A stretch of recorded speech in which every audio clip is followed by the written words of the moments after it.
are bringing Becca Rubenfeld, and this is going to be, she's going to have something to announce, I hope, very, very soon. And this is for Anchor Watch, and she is going to give you the rundown on protecting wealth with programmable money. Thank you, Becca. Hello, Becca Rubenfeld. I'm a co-founder of Anchor Watch. Anchor Watch is providing insurance on Bitcoin in custody. So this is regulated insurance. It's backed by Lloyd's of London.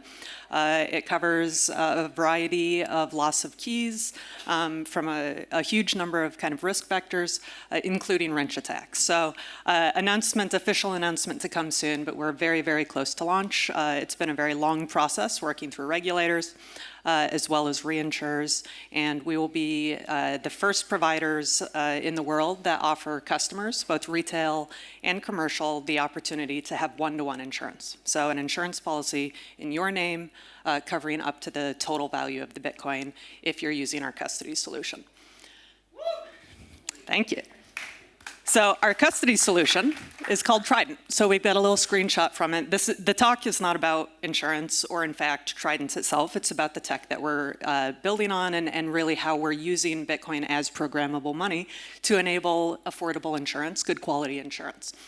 And so, as I said, it enables up to one-to-one insurance, one-to-one coverage, and we have coined the term negative control. What we mean by negative control, again, is using this programmability to enable required signatures without ever giving unilateral control to any given party, unless it's desired.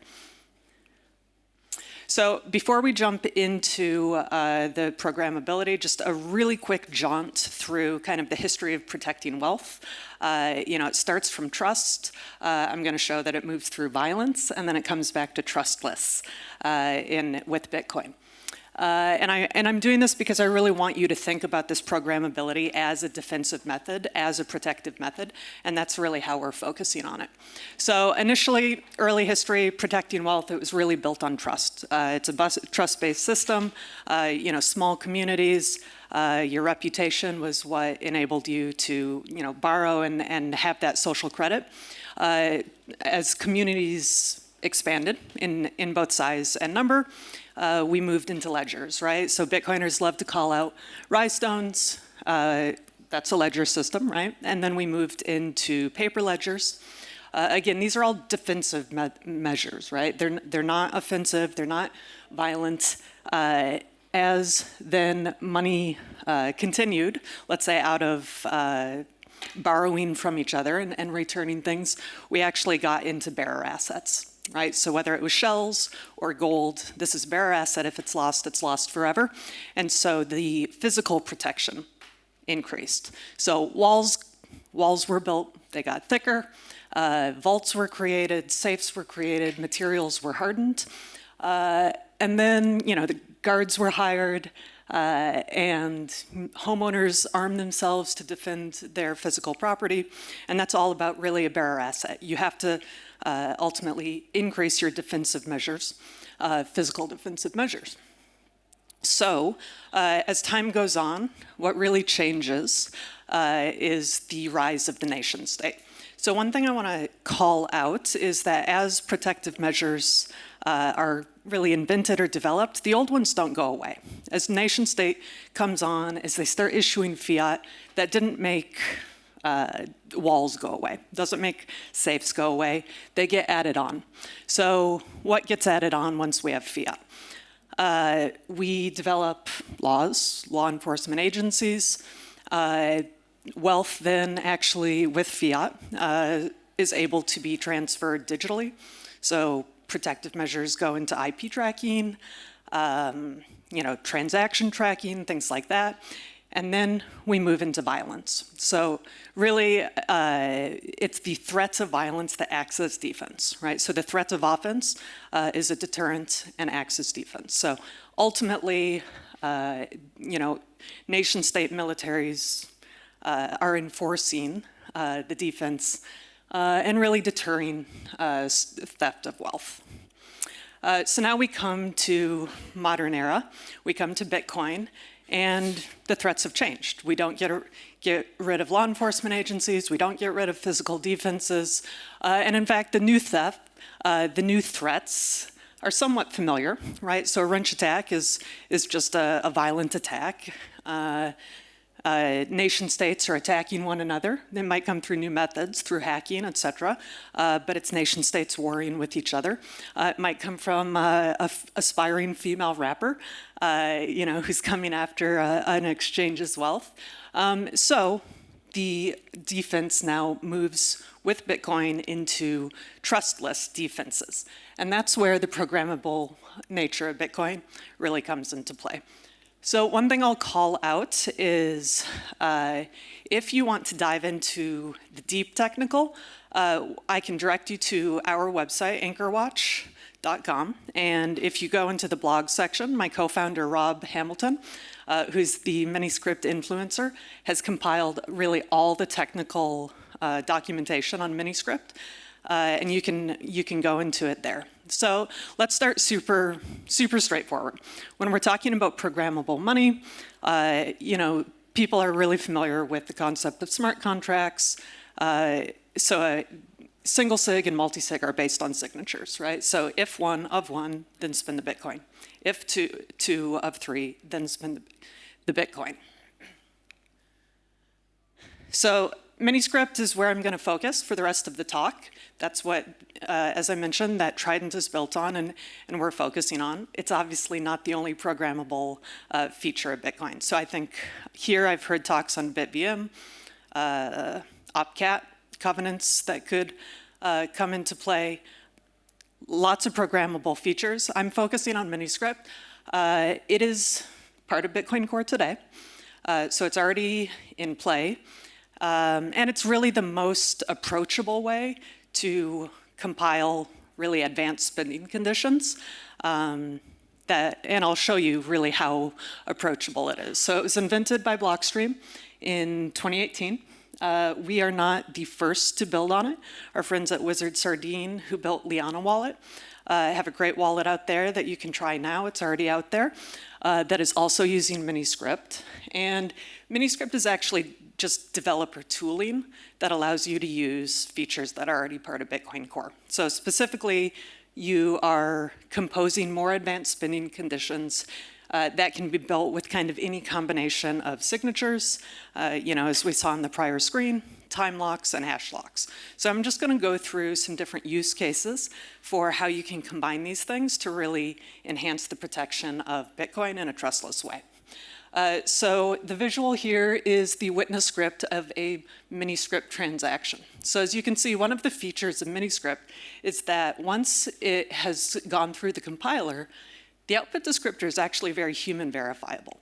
So if you understand Miniscript, which is a growing group of people, somebody can look at this and actually verify how the vault should work. I'll call out a few limitations of Miniscript throughout the talk. One of them is that there is a bit of a privacy leak. So if somebody gets a hold of your output descriptor and they can take a look at this, they can understand exactly how the vault is constructed. It's not a security risk, but it is a privacy leak, and so they could understand exactly the combination of time locks, hash locks, and signatures that are required. So one enhancement that will come in the future, and AnchorWatch intends to implement, is implementing mini-tap script.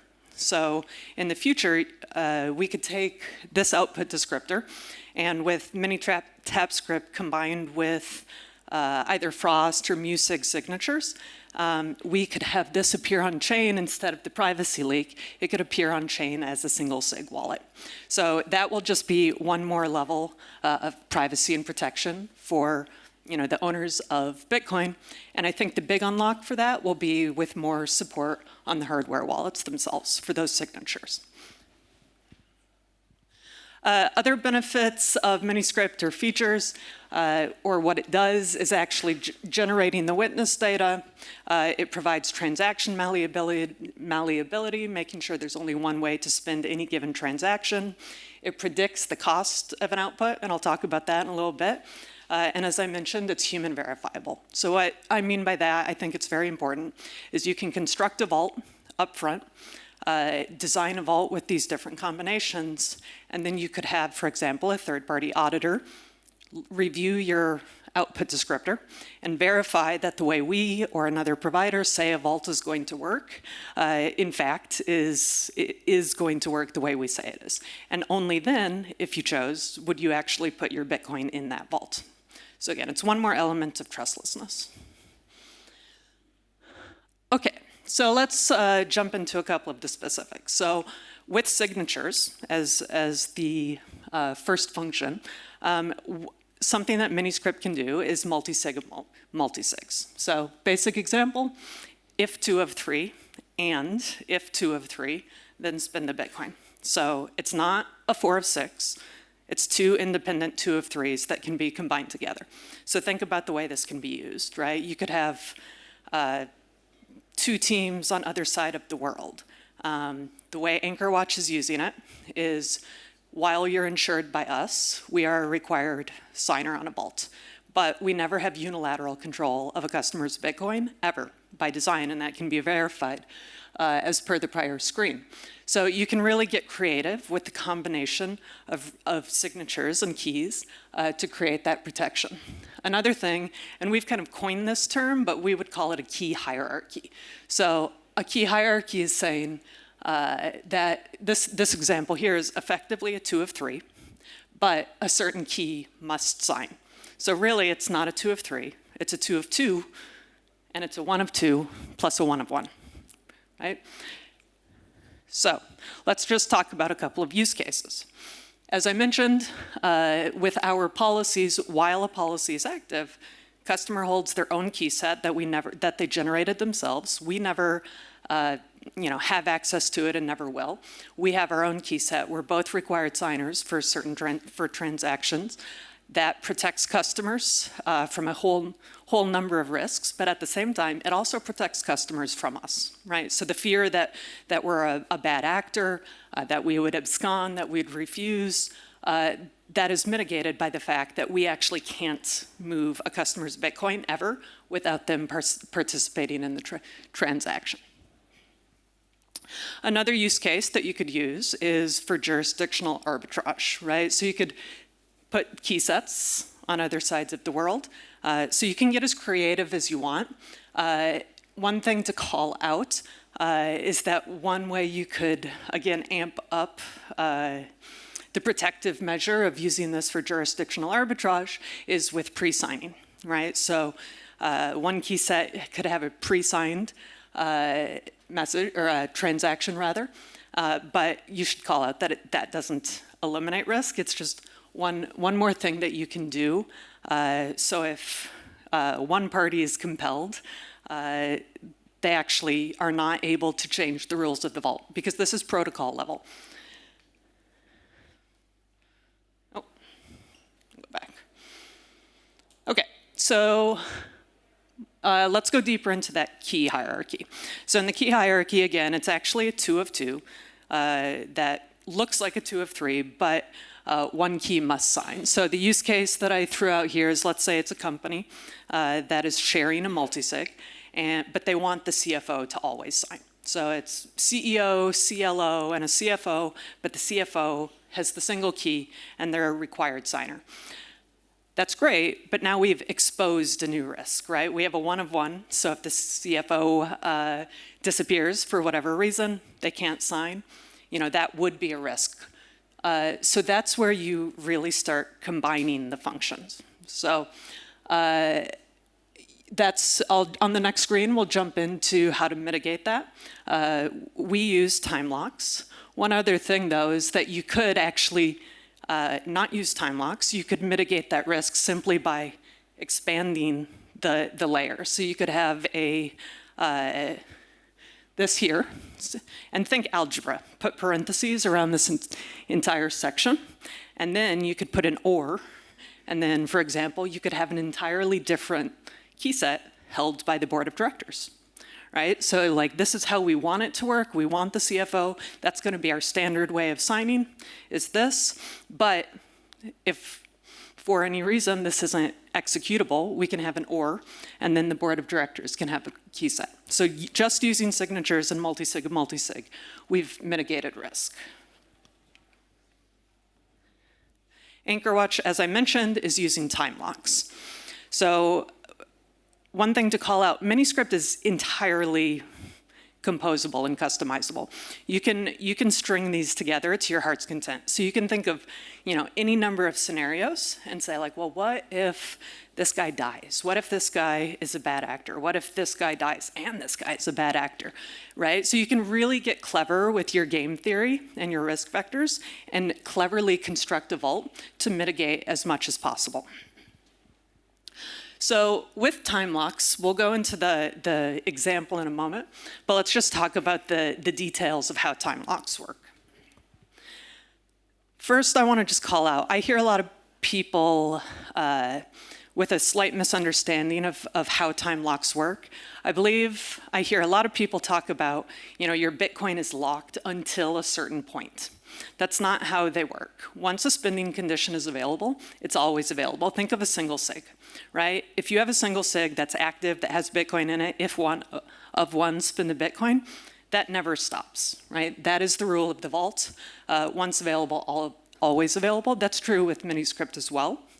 So what a time lock says is after a certain amount of time has passed, an additional spending condition becomes available to you. So the original one doesn't go away. A lot of people use the term degrading multisig, right? And so with that concept, each layer, which is what we call a time lock, each layer is getting easier.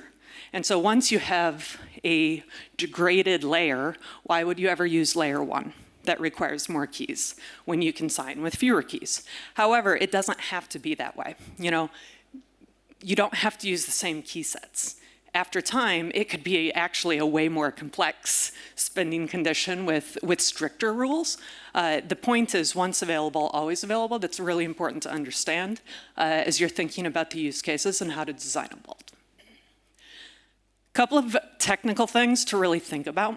There's a few variants with time locks. So it can be either wall time or block height. So after a certain amount of time has passed, or at a certain block height, then the next spending condition becomes available, so you can choose. And there's different use cases for both. And then also to understand is absolute time locks versus relative time locks. Both of these have trade-offs. So with an absolute time lock, we are actually picking a very specific point in time in the future that the next layer would unlock. So it's a fixed point of time. However, the trade-off of this is to restart the clock. So let's say you have that degrading multisig. Over time, it's effectively lowering the security level. And that actually increases your overall security by increasing flexibility. But that's not ideal for long term. You wanted your highest security for as long as possible, so you want to restart that clock. The way you have to restart the clock on an absolute is actually to do a transaction. So you could call it a self-send, but it's not really. You are setting up a new vault. If you're happy with the vault configuration, you would actually create the new vault. You could mimic the same rules, but you are actually moving the Bitcoin into the new vault to restart that clock. So that's a point of exposure, right? You're actually moving that Bitcoin. On the other hand, relative time locks, the time lock restarts automatically when a UTXO moves. So you could say, well, that seems simpler. I don't have to do a self-send. I don't have to set up a new vault. But the thing to keep in mind there is it's when the UTXO moves. So if I had a time lock and on a vault, and the vault had 3 UTXOs in it, when I want to send a transaction, I send from one of those UTXOs. It sends out. The return comes back into a new UTXO, which now means the remaining 2 from the original 3 and this new one, they're on different time locks.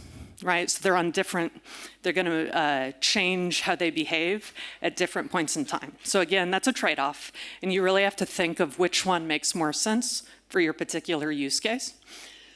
So this actually is our real Anchor Watch vault. So with our insured product, this is how we are mitigating risk. The point of this vault is that it is insured and we have liability. So we're standing behind the product, what it covers, and it behaves a certain way and has certain requirements while your vault is insured. So for the life of your insurance policy. So as I mentioned earlier, when it starts, it's a if 2 of 3 and an if 2 of 3, and then the Bitcoin can move. That's what we would consider top security.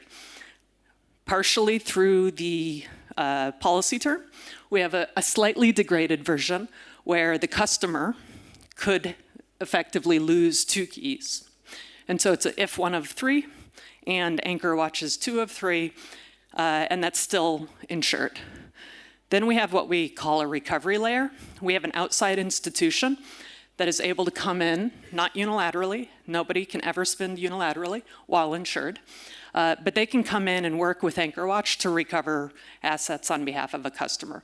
So the use case for that, or the scenario, would be maybe you or your company is victim of a wrench attack. They come in and they steal all 3 of your keys, put a gun to your head, you hand over all 3 keys.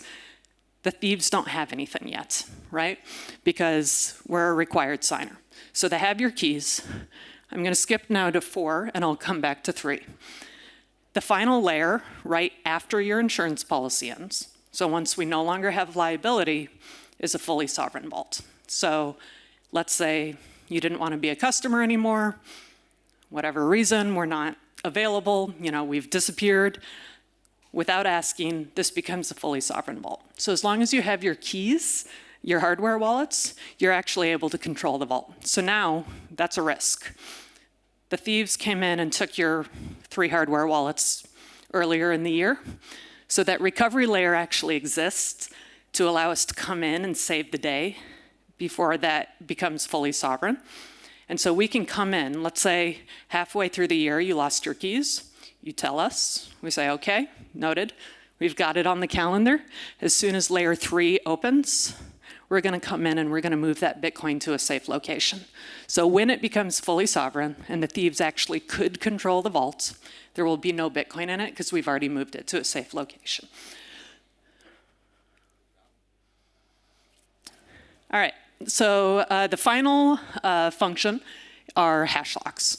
So again, many script didn't invent hash locks. They're already part of core. It's just something that you can use in combination with time locks and signatures or for different use cases. So a hash lock itself is ultimately a global one-time use password. So if you have the secret, somebody else has a secret, it's hashed, and with a combination of, I left it off the slide, but it's hash 160 is the function. So in terms of how you can use that, we don't currently use it in our vault, our current vault, but some examples of how you would use or why you would use hash locks are HTLCs. So it's not widely used, but HTLCs are hash time-locked contracts, and it's a more efficient way of doing Lightning transactions, right? So lots of opportunity here.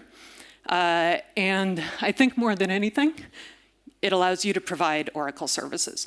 I want to call out, Miniscript does not solve the Oracle problem. So you still need trusted oracles to use hash locks, but what that can be used for is kind of any application that you would escrow money, right?